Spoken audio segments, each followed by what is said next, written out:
Hello, hello, my beauties and bees, and welcome to another installment of Cryptic Corner, where we explore the unexplained, the supernatural, the paranormal and hidden, the alien, the accursed, and the forbidden. I'm your host, Miss Bumblebee, and today we are going to, we're going to say hog wild. Yeah, we're going to get hog wild today, talking about Hogzilla and friends. I didn't want to start like right out of the gate with Hogzilla though, so I went ahead and started with the UK counterpart. All right, so we're gonna be looking at the Beast of Dean and Hogzilla, and just talking about this phenomena of giant monster hogs roaming the wilds and terrifying people. Now, let's see here. So, I don't like to fly solo, so I do have UMA teaching us about, and this is a small channel, like 59 subscribers, 13 videos. Haven't been out very long, 5 months, but they have a video about the Beast of Dean, and we're going to check that one out. And as far as my coffee, if anybody's worried about that, yeah, it wasn't brewed, but it is actually brewing now. It is actually brewing. It made a sound and started sucking water. So I'll be able to go back in there in just a minute and get some coffee. But I digress. Let's go ahead and crack this open, see what we're dealing with here. The Beast of Dean. There are creatures in this world that only a few have seen yet. There are creatures in this world that only a few have seen yet. They have never been officially recognized. Welcome to UMA channel, video series about unidentified mysterious animals. Today, we travel to the dark, misty depths of the Forest of Dean to uncover the legend of a monstrous entity known as the Dean Beast. Is the Dean Beast just folklore, or could something massive and undiscovered still be lurking in Britain's forests today? Get ready. It is a pretty forest. Story, the Forest of Dean is a gorgeous place. Let's see. Actually, let's see if we can get down in there real quick before we get too far into this. Forest of Dean. Okay, it's right here. It's kind of magical. It's close to the coast. It's by this big bight. There's parking and forest park and things like that, but let's drop down in there and have a look. Pop right down in the middle of the forest. So it's a nice little woodland. It would be a lovely place if it weren't for the monster. That's your Forest of Dean.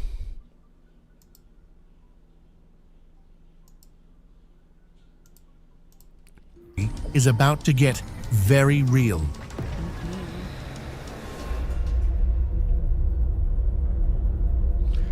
Let's get real.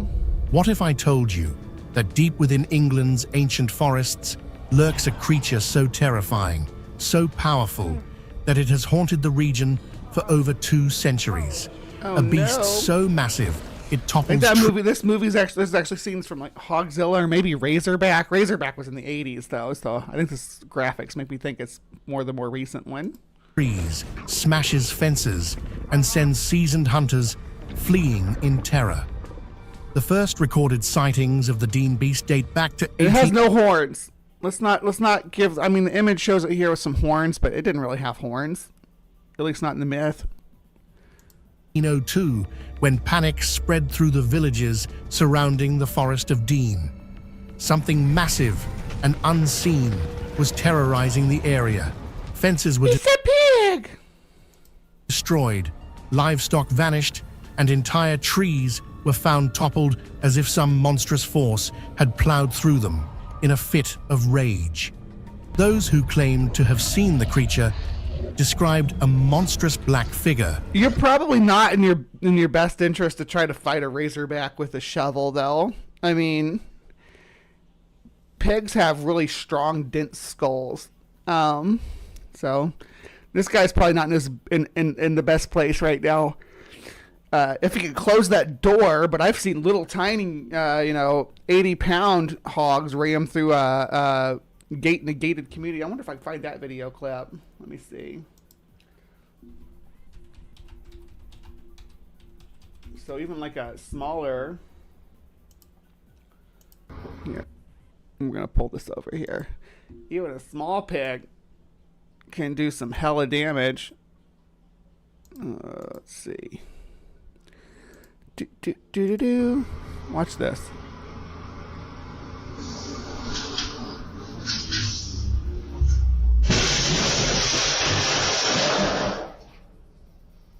Wha-bam! That was crazy. I'll watch it again.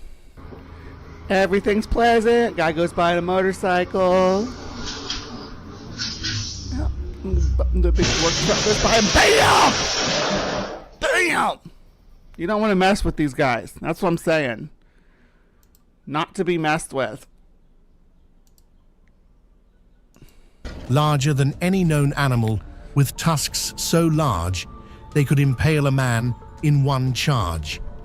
For 5 years, the devastation continued. No one knew where the beast came from, and no one could stop it. The forests were thick.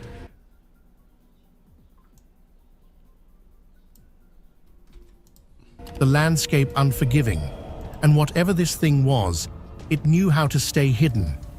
It wasn't until 1807 that the local villagers, driven to desperation, assembled a hunting party. So, that's the boar from, is that Greek mythology? The iron boar? The Erymanthian boar? Yeah?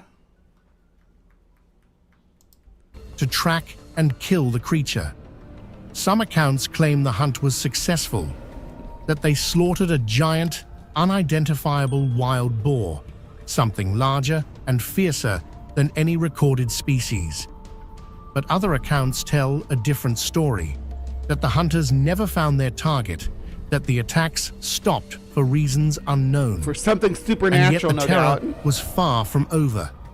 Deep in the forest, the echoes of its guttural growls persisted, as if warning those who dared to enter that the beast still reigned over its dark kingdom. Some hunters believed that what they killed in 1807 was only one of the creatures, and that a second, possibly even larger beast. So there's a thing about hybrids that we're going to have to get into at some point here, but I'm going to go check on my coffee. I'll be right back. I'm going to put myself in transition for just a minute. I'm back, and I do got my coffee now. So I don't know if I was doing it wrong, which probably wouldn't surprise me. I do most things wrong, so that seems par for course. But I have my my coffee, and not my coffee cup, but someone's Choke the Haters coffee cup. I'm here for it. Oh, should I say good morning to everybody? Oh, I have coffee and I realize I'm awake and where I am. Halfway through Cryptic Corner, I realize where I am. Isn't that lovely? I'm just joking, I know. I appreciate everybody for coming in this morning. I wish I was in better presentable. Look, my eyes are just sore as hell. They dripped all night. My nose dripped. How do I like my coffee? 3 sugars and 1 cream. 3 sugars and 1 cream is how I roll. Remained hidden. There were whispered rumors that the Dean Beast was not just a creature, but something far older, something that had always been there, lurking beneath the trees, waiting for the right moment to remind humanity of its presence. The 1998 encounters with the Beast returns. So the first chapter of this story was about the 19th century attacks, which it was more aligned with a giant boar. Here's the thing about domestic animals and their genetics. They're wild, very plastic. The animals that we were able to domesticate have super plastic genes. This can't be exemplified any more any more expertly than with dogs, because you see everything from like a Chihuahua or a Pug all the way up to a Mastiff or a German Shepherd or a Wolf, right? All of those are the same species, all the same genome. You could fertilize one egg with the other and create viable offspring that'll be able to reproduce offspring of their own. With some animals, especially when they're within the same genus but not within the same species, when they're more distantly related, when they've been separated for longer, for a couple million years, their genes, and this is the perfect example of this is with ligers, right? So when you mix a tiger and a lion gene, the growth inhibiting alleles are on the female in the tiger and the male in the lion, I think. So what basically happens is this animal doesn't have any of the growth inhibiting genes, and it just keeps growing. And then they have, their hearts eventually give out because they can't support their body anymore. They get a form of giantism, a form of hybrid giantism. To some extent, hybridization like that is good. It gives them something called hybrid vigor, which can make them larger, which we're talking about here. Make them stronger, make them more durable, and they can also suffer from genetic defects, though. So it's a tit for tat sort of thing. But hybrid vigor is real, and when you hybridize certain pig populations with certain wild boar populations, you do get some giantism, and we're going to explore that in depth. For nearly 2 centuries, the Dean beast remained a legend. A story passed down through generations, something to frighten children and keep wanderers wary of the deep woods. But in 1998, the legend became reality once more. 2 locals, James Nash and Marshall Davis, were walking a familiar path between Parkend and Bream when the forest around them seemed to shift. The usual sounds when you walk in between Parkend and Bream and you're carrying your rifles with you of the night fell into an unnatural silence. Then a deep, throaty growl rumbled through the air, coming from just beyond their sight line. The sound was impossibly low, more like the vibration of a drum than an animal call. Then came the movement, heavy footfalls crunching through the underbrush. Branches. Pigs make all kinds of wild sounds. All sorts of crazy sounds come out of them animals' mouths. Snapped like brittle bones. And then, emerging from the shadows, they saw it.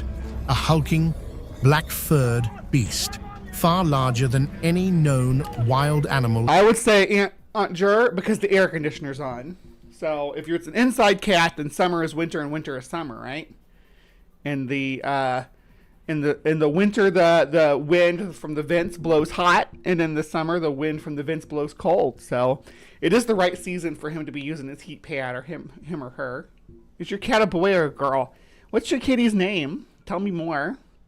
I know all about Sumami's cats because I follow Sumami on YouTube. You can watch all the cat shenanigans and the birdie shenanigans. In Britain, though the darkness obscured its form, they could make out its sheer mass, the curve of enormous tusks, the glint of something unnatural in its eyes. Panic took over. The men turned and ran for their lives, crashing through the trees, branches Is there a whipping glint of something unnatural in my eyes? against their faces. They didn't dare look back. Only when they reached the safety of the village road did they stop, and that's when they heard it. A blood-curdling roar ripped through the night, shaking the very air around them. And then nothing. The beast had let them go. But why? Why? Was it warning them, or simply letting them know that they had trespassed too close to something ancient and hidden? So, ancient and hidden, there's like this occult undertone to this one. He doesn't have a name. He's not a commoner. Oh. That's interesting. So, they keep implying there's supernatural ties, but don't give any reason why. It's like, oh, because they said it had a glint of supernatural in its eyes? What? But the idea that a pig might do a bluff charge, or that a hog might scream at you and stomp its feet but not actually attack you is kind of checks out. That goes with a lot of large animals. Bears will do that. Gorillas will do that. It's called a bluff charge. They're just trying to tell you, this is my area and you're making me mad. You're not worth my energy to come pummel, but if I did want to come pummel you, I could. That's the message that a charging bluff charging animal is going to be sending to you. 2 shots of espresso and a scoop of vanilla ice cream. Woo, affogato. I do like. I used to get moo lattes and stuff like that at Dairy Queen. I do like a nice iced coffee. I like a hot coffee too, depending on the weather.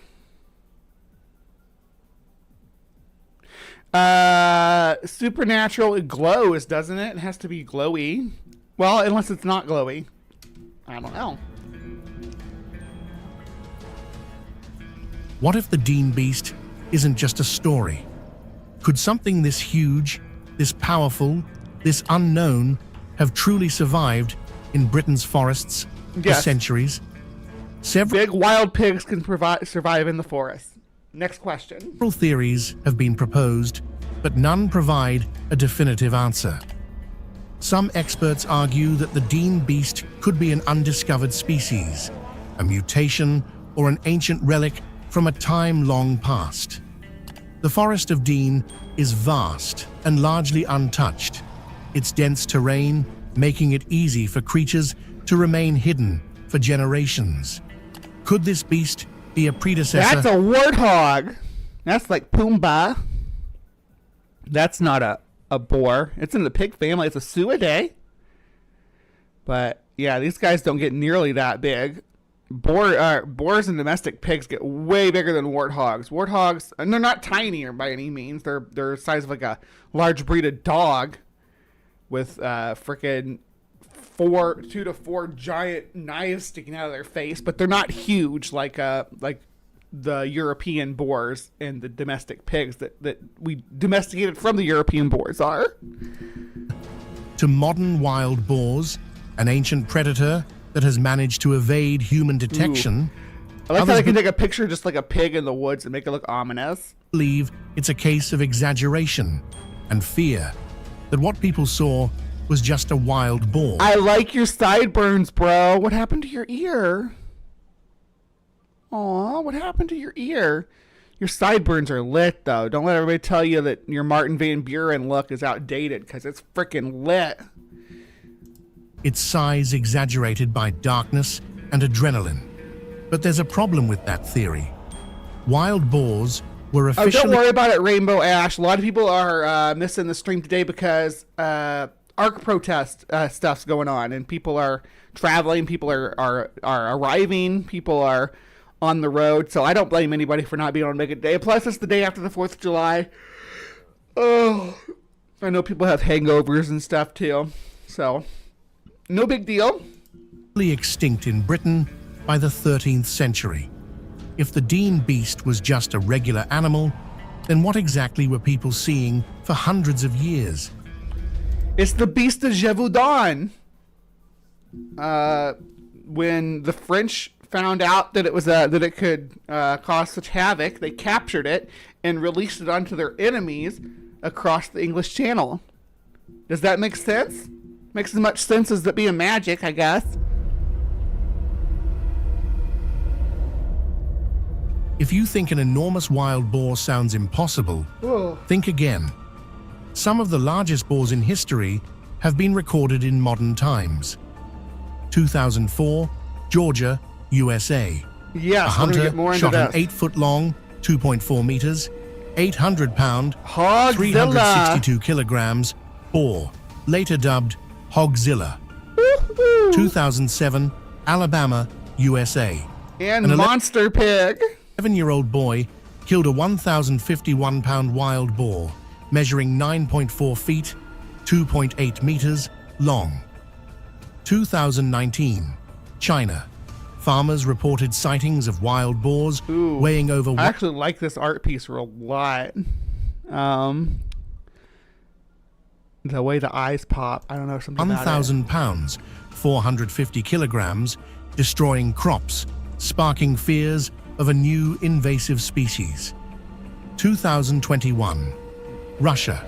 Now you gotta keep in mind when you look at all these hunter pictures that there's always going to be forced perspective. You're never going to see the hunter sitting in front beside the animal. They're trying to present how big it is. They want to be behind it, making it look that much bigger. Remote hunting expedition captured footage of an unusually large black-furred boar estimated to be over 900 pounds, 408 kilograms. Let me catch up on the chat here. I have used warthog tusk for jewelry. Very tough and beautiful material. Yeah. I have a hangover, but I'm here. Well, I'm glad you made it in, Way to Human. The Bean of Beast is what I'm going to start calling Butters. The Beast of Bean? Do the Bean of Beast or the Beast of Bean? Good morning, Patty. Some people were kept up all night because their neighbors were setting off fireworks until 2 a.m. Yeah, that was here too. Eerily similar to descriptions of the Dean Beast. These were real flesh and blood creatures. Yeah, I don't have any doubt that the Beast of Dean from the 19th century was some sort of giant hog or giant feral hog of some kind, or an imported boar. Something along those lines. I'm perfectly happy to accept that. I'm even happy to blame it on the French, that the French put it there. Let's blame the French. Once thought to be the stuff of myths. If such monsters still exist today, is it so impossible that the Dean Beast might be real? Perhaps hidden deep in the forest, something similar lurks. Something larger, older, and far more dangerous than we ever imagined. Could it be that Britain's wilderness holds secrets that science has yet to uncover? I don't think so. I think it was probably the hybrid situation where them genes made it get super big. Because when we get into the Hogzilla, we'll explain that more. The beast that still roams. So, is the Dean Beast just an old legend? A tale woven from fear and misidentification? Or could something massive and undiscovered still be lurking in the depths of the Forest of Dean? Maybe the answer lies in the darkness of the woods, waiting for the next unfortunate soul who wanders too deep. Would you dare enter its domain? So before we move on to the next, to Hogzilla, I do want to talk about the Forest of Dean for a second, because lo and behold, the Forest of Dean actually does have a hog population, wild boar population actually. Wild boars in the Forest of Dean, and this is from February 2024, so this is even up to now, just like a year ago. Wild boars are stocky, powerful animals covered with bristly hair that can vary from dark brown to almost black to the color of gingery brown. Mature males have tusks that protrude from their mouths. Females also have tusks, but these do not protrude. Piglets are lighter ginger brown with stripes. Normal weight is between 60 and 100 kilograms. Tells you about, what, how to spot them, the behavior. This is in the Forest of Dean where they're seeing these hogs. Are boars and hogs different? No. Well, hogs have domestic genes. To be a hog, it has to have domestic genes, I think. A boar is a male and a female is a sow. That's like buck and doe, boar and sow, right? A hog, I believe, is like cow. It means it's like a hog is to a wild boar like a cow is to an auroch, or a dog is to a wolf. But so let's talk about the domestication of pigs for a second, because I think that's going to be important. Okay, so the species that we call wild boars, They live in historic times. They've lived from, Portugal to Japan, across the whole expanse of Eurasia, right? Like all the domestic animals that you think of when you think of domestic animals: horses, cows, dogs, all from the same goats, all from that same areas of domestication and the advent of agriculture, right? So the pigs that were domesticated were from regions in the Middle East, right? And we spent thousands of years crossbreeding them to get them to be as big and hulking as possible to get more meat out of them. Okay, and then the same species but different subpopulations or subspecies or haplogroups, if you will, existed in Europe, in Northern Europe, and Russia especially. They got huge. They were already big, robust animals to survive the winter and to compete with bears and tigers and shit. So they had already nature had already sculpted this hulking version of what down in southern parts of their range had been domesticated into our domestic breeds of pig. But keep in mind there are dozens of breeds of pigs too. So this doesn't apply to all of them, and there's different subpopulations that were domesticated. China domesticated their own pigs. Hell, in Mesoamerica, they were already starting to domesticate peccaries when the Europeans arrived, and they abandoned the domestication process in favor of the domesticated animals brought over from the Europeans at that time. They demanded their guinea pig farms and stuff too. But I digress.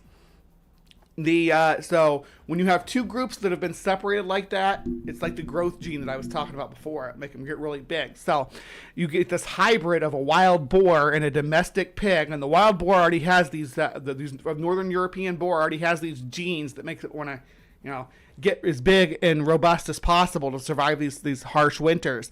And then you also have this artificial selection process going into the genome where humans have selected for them to be as big and maintain as much weight as possible. So now you have this frame that's 2.5 times bigger than what this domestication process was applied to, but you're applying the same process to it, and you get these monster hogs. But I will actually move on from the UMA coverage with the Beast of Dean. And the main thing I wanted to focus on here is that, yes, the Forest of Dean already has a wild boar population. This isn't like a new thing. But we're going to go to a channel called Crash Course Cryptozoology. I haven't put anything out for about a year, but I used to follow this channel a lot. Good stuff. He has a more skeptical approach than what I usually touch on, but he does a great video here on Hogzilla that we're going to watch. So, but not past the warning here. All right. And I like his simple logo too. Gorgeous. Hi, and welcome to Crash Course Cryptozoology. For those of you who might be considered fans of cryptozoology in the sense that you have prolonged exposure to the media that surrounds cryptozoology, perhaps for extended periods of time, you are likely familiar with the hit documentary series Monster Quest. And if any of you are fans of Monster Quest... Okay, Monster Quest was mother's milk to me. I grew up on that. No, I should say grew up on it because it didn't start. I was an adult when it started, but I was hooked on Monster Quest. I wanted to do Monster Quest. This show that I'm doing right now is my version of Monster Quest. I'm a lot more skeptical now. Yeah, don't talk to hogs. Always remember STFU. Shut the fuck up, Friday. Yeah. Boars actually usually have tusk, but same family. I mean, we want to talk phylogeny. We can do that. But yeah, boars are like, so that's the thing too. It's like with pigs, The male is called a boar and the female is called a sow. But the species, the wild species, is also called a boar. It's kind of annoying that way. Cows are another one that's like that, because the species is also called cow, but the females are called the cows and the males are called the bulls. The males have lots of names, though, because a male can be a bull, it can be a ox, and it can be a steer, depending on its duties and whether it's been castrated.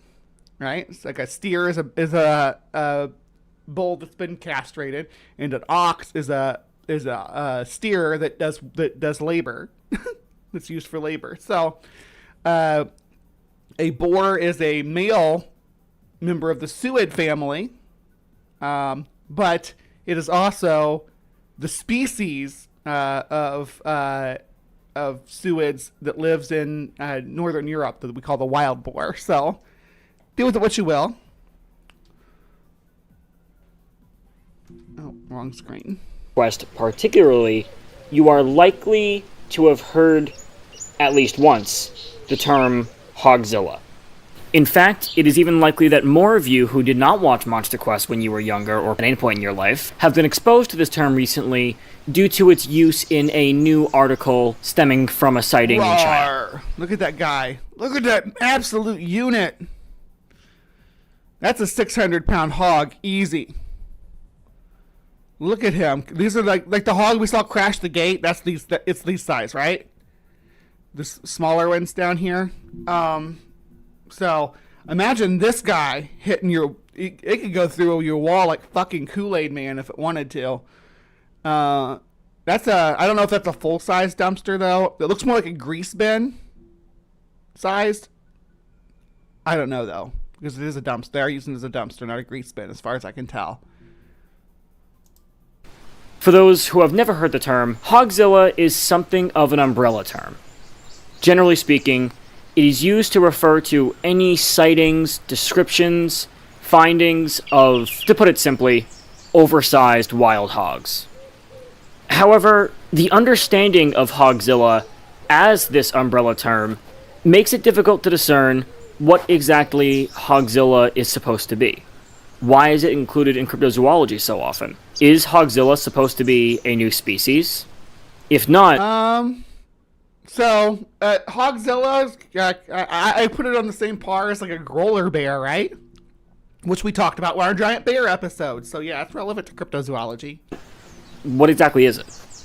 This will be the discussion point of this video because I think it's important to understand not only the term thoroughly, but because you may have a better understanding of it, it's quite possible you'll be able to appreciate the research that went into figuring out what Hogzilla was. And I already spoiled that, but... Far back as can be traced, the term Hogzilla is first used around March 19th, 2005. The term was... In 2005, I was 22 years old.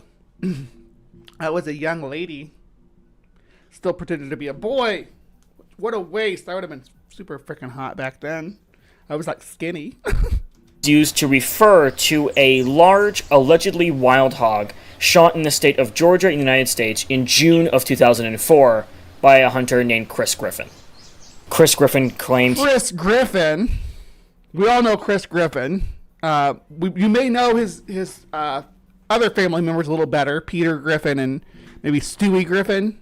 Those two get a little more press than Chris. But Chris is a bit of a hog himself. Voiced by Seth Green, yeah.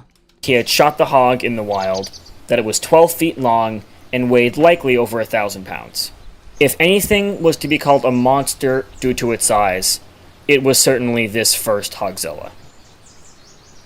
But this first Hogzilla also wasn't the last one. Two other prime examples of Hogzilla include a large hog shot in the Lost Creek Plantation. And this one's more often called Monster Pig. When it's not just called Hogzilla, because sometimes I just lump them all together under Hogzilla, but each of them have their own unique name too. Like this one's called Monster Pig, which is a commercial hunting preserve outside of Anniston, Alabama. And whether or not this was a wild animal or a farm-raised animal is up for dispute. The coat really makes me feel like he's wild, but even if you let him run in the wild, if you're providing him nourishment, Shot particularly by, at the time, 11-year-old Jameson Stone. Hogzilla shot by Oren Don Malloy in Plaska, Texas in 2002. It's important to note that while this was one of the first examples of giant hogs being shot, it was not the first one to be called Hogzilla. In fact, it did not start being called Hogzilla until after the 2005 shooting. That one looks pretty wicked, though. I like the way he's extra furry. He looks like he does look like a cryptid. He looks like a warg or something from a fantasy novel. Reminds me of the beast on the beginning of Willow that that are chasing down the baby. It is one of the only examples of a Hogzilla that actually predates the use of the word Hogzilla. Of course, studying these cases can't be so ground level. To understand what Hogzillas are, one has to go deeper. It's important to note that Chris Griffin really stuck to his guns on his story as an eyewitness and as an alleged shooter of what he believed to be either a new variant of an already existing species or a new species. In fact, or a hybrid. But even looking at this hog right here, we do have a little bit of forced perspective. I think this one's a little more honest. This is after they dug him up too, so he'd been buried for a couple weeks at this point. Keep the scavengers from carrying him off, but they went and dug him up and weighed him, measured him. Wasn't 12 feet long and 1,000 pounds like they said, but he lost his job over the publicity around Hogzilla. It would be many years before the Griffin Hogzilla would be examined. The body at that point had actually been buried, and in many ways, along with the body, the story had been buried. When more Hogzilla bodies, like the Malloy Hogzilla and the Stone Hogzilla, started popping up, Griffin wanted this carcass examined professionally. It was dug back up and scheduled to be examined, even though Griffin's reasoning was mainly to get fame and headlines from this animal. I don't blame him. If I had set some kind of record, some kind of world record, or discovered some new species or something, I'd want to get recognition for it too. This would be the beginning of a very important scientific study. Subsequent studies were also carried out on the Stone Hogzilla and the Malloy Hogzilla. The Stone Hogzilla was, unfortunately, deemed too controversial. There were inconsistencies in the Stone's eyewitness stories, and once publications decided to stop publishing such controversy, it was decided that results wouldn't really be getting much traction. See, this gives you a good idea why you don't mess with a hog. See these two teeth right here?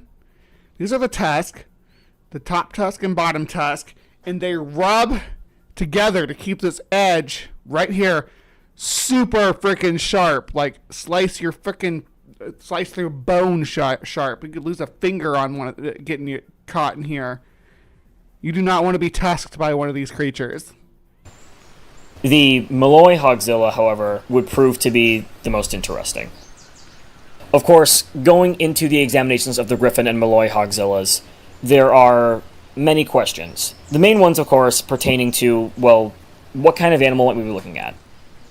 There are several theories that attempt to encompass the theory base for the identity of a Hogzilla. Are they prehistoric survivors? Are they a new species?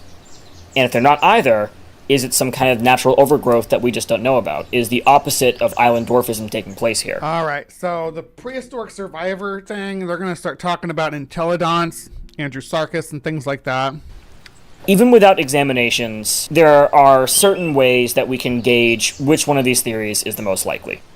Theories about prehistoric pig ancestors are, unfortunately for many fans. Okay, this says in the entelodon, a type of prehistoric ancestor to modern hogs. No. Okay, entelodonts were not any closer related to suids than they are to bovids or any other entelodonts. The closest relatives and what you can think of entelodonts as, which will give you a better idea of what to expect from them, is they were terrestrial hippos, like long-legged terrestrial hippos, like both the Perseidactyls and the Artiodactyls had this animal, right? And in the Perseidactyl family, which is the horses and tapirs, the rhino fills this niche, right? So this long-legged land animal. But hippos used to also fill this niche, and rhinos used to also fill a semi-aquatic niche. There was semi-aquatic hornless rhinos that lived like hippos. But the difference between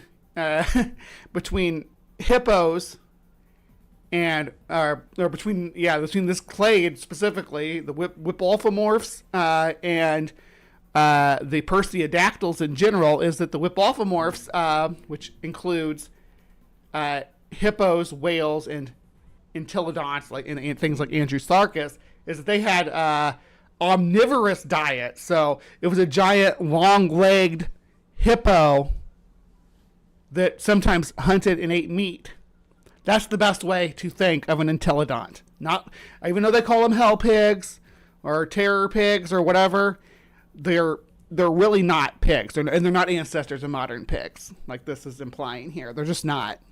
They're closer related to whales than pigs, and whales also moved to a carnivorous diet. So, who would have thought, right?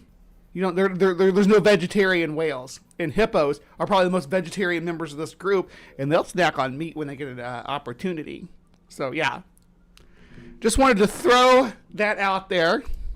The most unlikely. This would rely on species that we essentially know to be extinct, and it would also rely on essentially incorrect anatomy. The Malloy, Griffin, and even stone bodies are not prehistoric-looking feral hogs. They are, in fact, modern-looking. The only strange thing about them is their size. Nothing else. They do not resemble their prehistoric ancestors. Well, there's archaic features to the extent that they have features that would be associated with the wild stock, right? Which is something that pigs do. It's epigenetic response. When you let a pig live in the wild, it gets furry and muscly, and its tusks are bigger. When you keep it on a farm, it gets fatter and has less hair, and yeah, it's an epigenetic response to their environment. Crossing that off of the list, we are forced to ask, is it a new species? This is also unlikely, but it isn't impossible. The mainland United States is often regarded as very explored, and of course, on a grand scale, it is. But Dixie's pretty well explored too. Also still vastly untamed. Even the areas that are cataloged aren't inhabited. These uninhabited areas can hide things as large as bears that people might never see in their lives. Even with an invasive species like wild hogs, there are plenty of areas to hide, even if you're a species that is rather large. If you're small in numbers as well, that would really only aid such a species in their hiding. Of course, the fact that they are these overgrown and otherwise anatomically identical hogs might suggest that they are a new species very similar to the hogs that we know of. However, size does not exceed the possibility of overgrowth. Natural overgrowth is our most likely option, looking Natural overgrowth. This is what I've been talking about with the hybridization and stuff. at the theories at a face value level.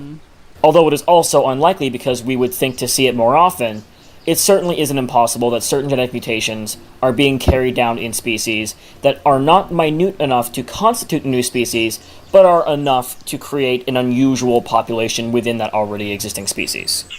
Speculation aside, of course, Ouch! these examinations... Damn it. Did you see that? Freaking, I give Bugbot instructions and he stung me. We're going to do a poll real quick here. I'm going to see what you guys think.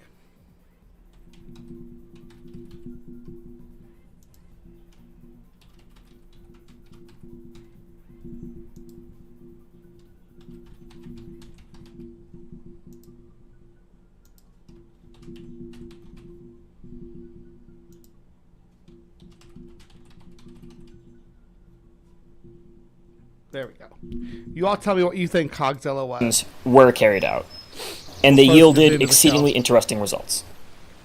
The Griffin Hogzilla turned out to be a hybrid of wild hog and the domestic pig, often called a razorback.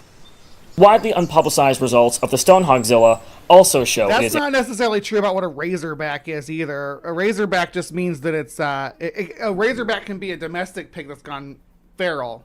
That basically that experience that growth of wild fur that I was talking about of this. Well, what you see in these two individuals right here. I guess I got myself in the way. Hold on. Let me adjust the size on this. Here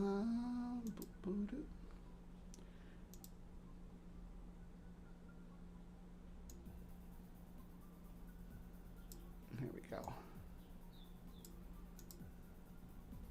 Yeah, so this one right here. a razorback. But the razorback is a reference to that bristly hair running down the back of their spine. That, yeah. These are essentially domestic pigs. They have simply inherited genes from one side of the family. Razorbacks, although technically a different subspecies, are not their own species, nor are they a new one we did not know about. Razorbacks are not a subspecies, and being a hybrid does not make something a subspecies. Hybridization does not necessarily lead to a subspecies. Matter of fact, some hybridizations can be created, but they're not viable at producing offspring themselves. They are simply the result of certain genetic matchings with the sex of the parents of the individual. This can be seen in animals called ligers, for instance. Ligers are hybrid offspring of male lions and female tigers. Ligers are absolute units. Look at that. Wham! You don't want to run into that in the wild. But the thing about ligers is that they live like basically like a big neutered house cat. They're not real wildcat-like in their behavior. At least I've never seen one behave like anything other than a big lazy house cat, because they just keep growing and growing until their heart gives out. Or they tend to have other health problems too. But yeah, they get absolutely huge. Sex combination of the parentage actually transfers, or rather fails to transfer, certain genetic code to this offspring. One of them being the line of code that tells growth hormones when to stop. Ligers keep growing, and as you can see by this image, they get pretty big. The same thing happens in razorbacks. The stone hogzilla and the griffin hogzilla are nothing new. The Malloy hogzilla may be. Examination on the Malloy hogzilla was carried out. Native atheist, you're the one who requested this, and you're just now getting here? Sir, thank you for all your support. Seriously, appreciate you. By zoologist and biologist Jack Mayer of the Savannah River National Laboratory in Aiken, South Carolina. This expert can determine if the hog in the picture was pen-raised or a true This is from Monster Quest, so I'm going to stop it quite a bit. And the African giant forest hog, but it's still dwarfed by wild boars. It's just big compared to other African hogs, which are generally smaller, but more. Yeah, so they get that. And you see that in other domesticated animals too, like I mentioned, pugs or bulldogs, tigers and lions. That can happen too as well after generations in captivity, and a lot of inbreeding. They get that sunken in face. Yeah, this one bottomed out at 3. I would say maybe a 500-pound hog. What do you guys think for the Malloy, a Malloy hogzilla? Looks about 500, 600 pounds to me. Let's see what they say. How big do you think it was? Mayer remarked that it seemed to him to indeed be a genuinely wild, overgrown hog.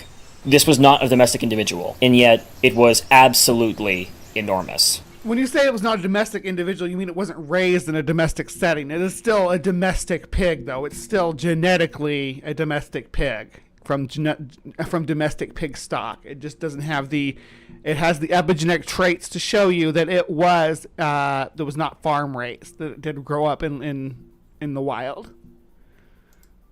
What this means, we're not entirely sure yet. Most hogzillas have turned out to be razorback hybrids, and some are even overgrown domestic pigs. There is a small amount of hogzillas, like the Malloy hogzilla, however, that appear to push our understanding of how large certain species can get under the conditions they live in. Why would you pick the smallest one out of those? Why would you pick the smallest one out of those three to say this one specifically makes us wonder how big these animals can actually get? This is the smallest one. This is the one that, was like 500 some pounds or so. The other two, one was 800 pounds, and then the one that whether or not it's farm raised, the one's the kid shot in Georgia. Right? Yeah. Anyway, the one the kid shot in Georgia is allegedly, it might be farm raised. Illinois Hogzilla a new species? Probably not. Is it a prehistoric leftover? No. Is it still an anomaly? We're all prehistoric leftovers if you think about it. You are the descendant of a survivor of like 6 massive extinction events that wiped out most life on Earth. You, dear audience, are a descendant from those survivors, right? You come from a long line of survivors that survived great and small extinction events and went on to pass on their genes to a next generation before they perished themselves. So you are a survivor.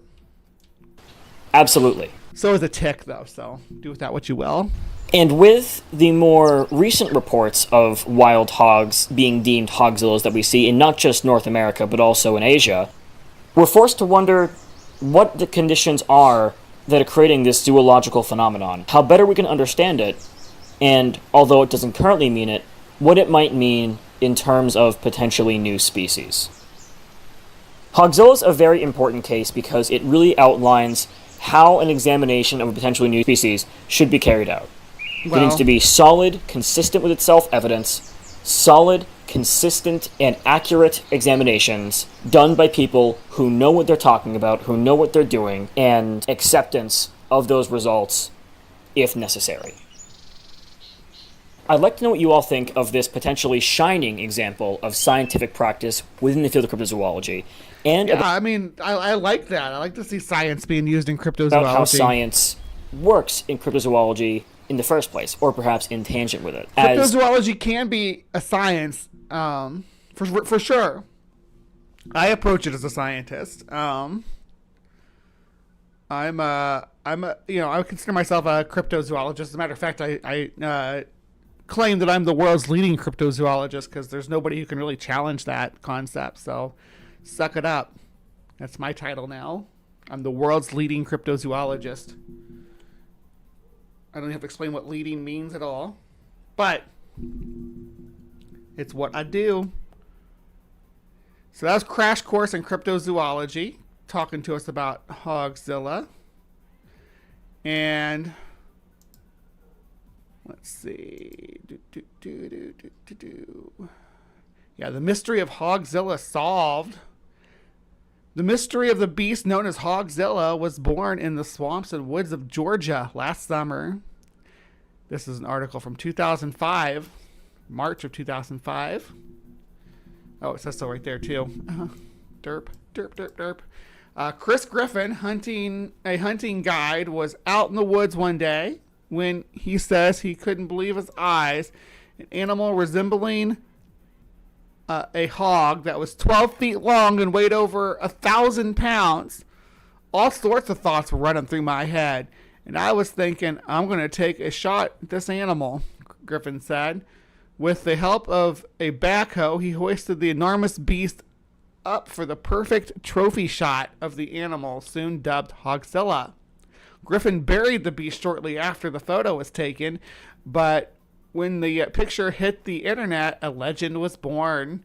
People around the world questioned whether Hogzilla was real or a trick of computer photography. This debate whether Hogzilla was an enormous wild boar or farm-raised hoax. That's when National Geographic stepped in. We decided to do a real CSI-style investigation for Explorer, said Nancy Donnelly, a National Geographic producer. We brought in a pig geneticist, a wildlife ecologist, and a pig behavior specialist. Now, after extensive research, there is a verdict. National Geographic says Hogzilla is very real, though not as big as they thought, but the 800-pound male had some strange DNA. One of the most amazing things that we found out about Hogzilla was that he was a wild boar that he had wild boar in his ancestry, and we were only able to figure this out through our DNA testing, said Donnelly. But more questions remain. Where did this giant hybrid come from? And to the residents of Alapaha,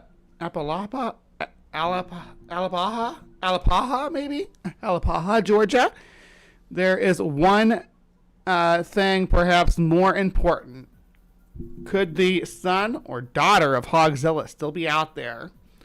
So, yeah, when it comes to what Hogzilla was, I mean, it's pretty definitive that it was a hybrid at this point. I mean, we have actual genetic testing, right? Hey everybody, it's Robert coming to you with... Oh, and we have experts that were actually able to examine this animal and put it under a microscope and say this is what it is. Now, why does it have wild boar when wild boars are native to Europe and Asia? Because hunters bring them over here. They bring them to the North America and release them into reserves that they can easily escape from because they're freaking monster boars who can smash through that steel gate like what we watched a few minutes ago. All right. But I did run this poll, so let's see how things turned out. Okay. What was Hogzilla? 25% says feral pig. 17% says wild boar. 50% says hybrid. And 8% says new species. Yeah, so that's how we came out on the audience polling. So I hope everybody enjoyed this little adventure into the world of giant swine. I'm going to put this on my giant animal list. We've done giant rats and giant spiders. So now we have giant pigs too. I think we do giant bears. We did giant bears. We haven't done giant wolves. We have done a lot of giant cats though. But I digress. I want to know what you guys think about this animal, about the sightings. What does it mean to you? Did you learn something new about animal genetics today when we talked about the hybridization causing immense growth? Yeah, just put something in the comments down below. Just something, anything to give me some engagement, please. Really appreciate each and every one of you, though, so keep that in mind as well. Yeah, please remember to be kind. Take care, and we will see you next time.